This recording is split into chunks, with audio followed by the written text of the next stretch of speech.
The Bridge Progressive Arts Initiative is supporting the Jefferson School African American Heritage Center. We've been talking about this week with a project called Swords Into Plowshares, and Dr. Andrea Douglas joining us, the Executive Director of the African American Heritage Center, to talk about this. Let's talk about Swords Into Plowshares, what the goal of it is, and how the Robert E. Lee statue that used to stand downtown plays into this. Well, the idea of Swords into Plowshares is to take something that has been traumatic or an object of war or some sort of conflict and transform it into something that is useful. Plowshares is the best way to describe it. And so what we're proposing here is to take the Lee statue, melt it down, and then use its material to create new artwork, to transform it.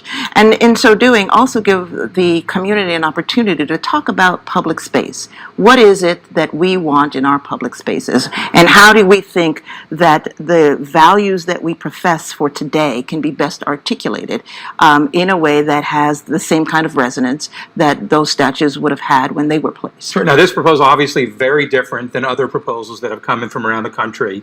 But it's not just the bridge. A lot of organizations have kind of jumped on this idea.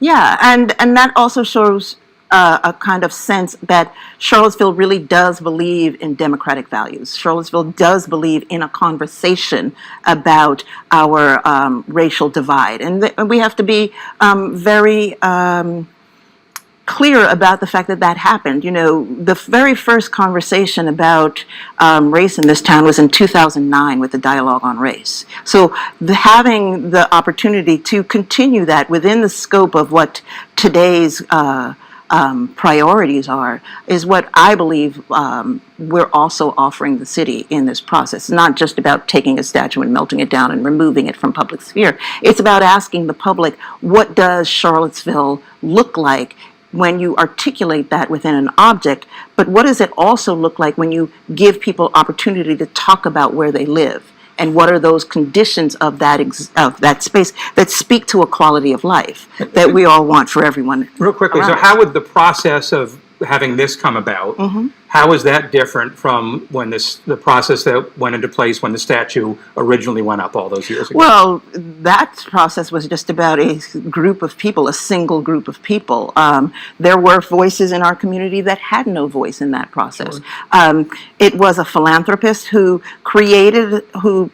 gifted a set of objects that were associated with a particular kind of ideology, which we understand to be the lost cause ideology. But it's also gifted to the city at a period of time in history when Virginia as a state was deeply inculcating this notion of Jim Crow. And so if you look at the historic record, you've got a 1902 Constitution that decidedly says it's going to turn back all of the gains of African American people. You've got a 1924 Racial Integrity Act.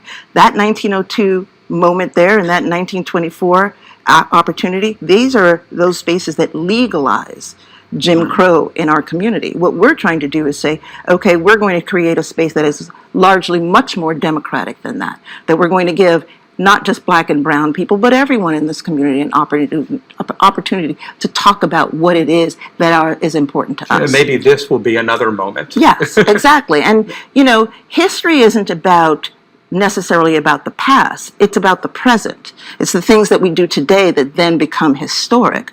And so this is an opportunity for us to engage with that arc of history and then make our own mark on that presently. Appreciate your time and your insight. Thank you. Thank you. All right, Casey?